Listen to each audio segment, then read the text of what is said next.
Okay, today we're going to be making a custom pizza cutting board, 20 inches around. It's made out of holly and teak.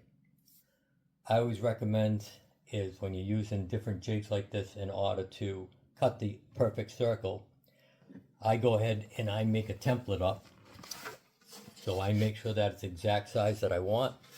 Already has a pre-drilled hole in the center of it for the pin. So what we want to do is we want to take it, place it onto our board, and I put indicator marks exactly where I want this board to be to make sure that we hit all the points.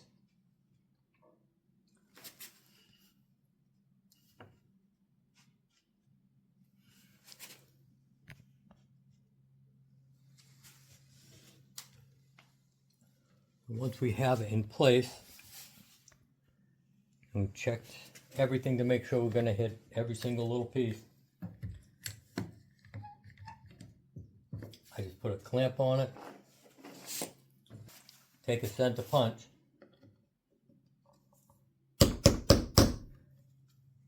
make sure you mark the spot. I've already indicated where with the pin that we use on the machine and the depth that I want on my drill bit, plus the thickness of the actual piece of wood for the template. And we'll drill our pilot hole.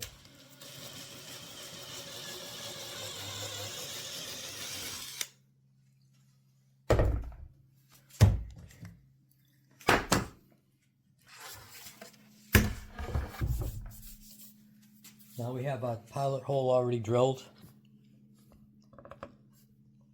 And make sure our pin's going to sit fine. If it doesn't, you can always turn around and make it deeper.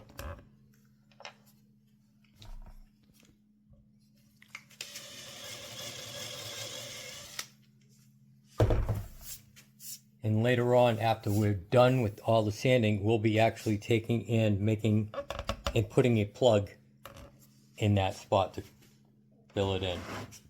So now we'll take it and we'll go over to the bandsaw and put it in the jig over there. Okay, we're over at the bandsaw. I'm using a jig that I bought almost 25 years ago from Delta. And basically, you have your pin that you're going to be putting in the bottom of your board, and it slides into a track. And as you're sliding it in and turning the wood, it will cut to that point. Now I already have indicator marks on the top of it for a 16-inch, 18, and a 20 and an 1/8.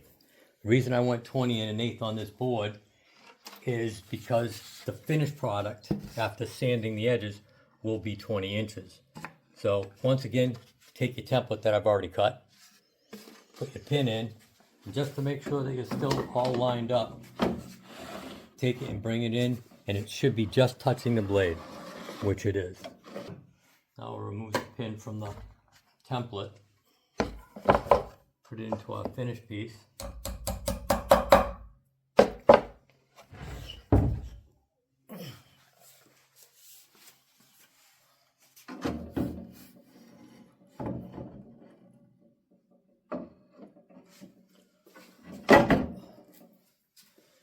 And place it into the jig. Now the thing you want to do is make sure that you have clearance between the board and the actual bandsaw blade.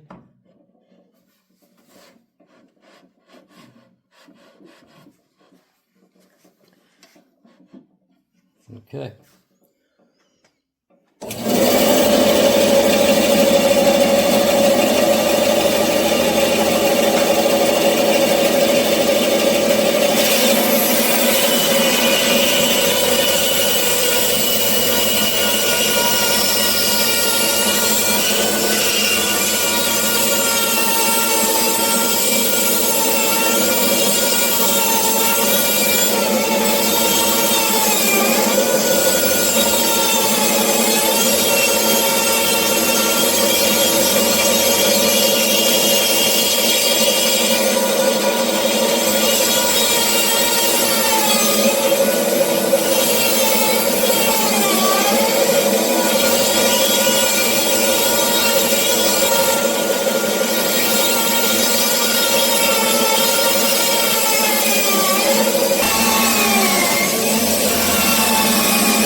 So here, now we have our circle already all cut. Remove your pin. And we're ready for the next step. Okay, we've come over here to the belt sander now.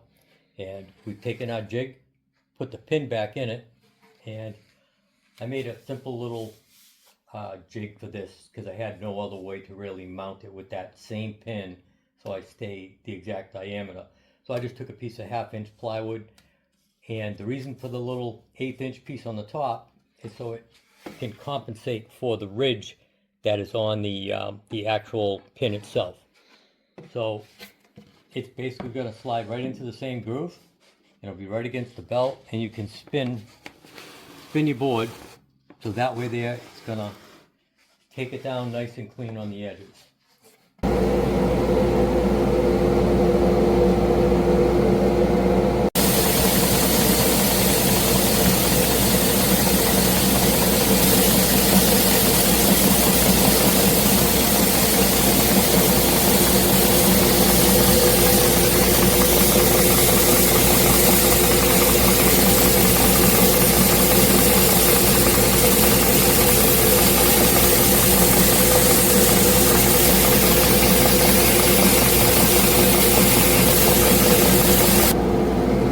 So after the first pass, you're going to have some spots still.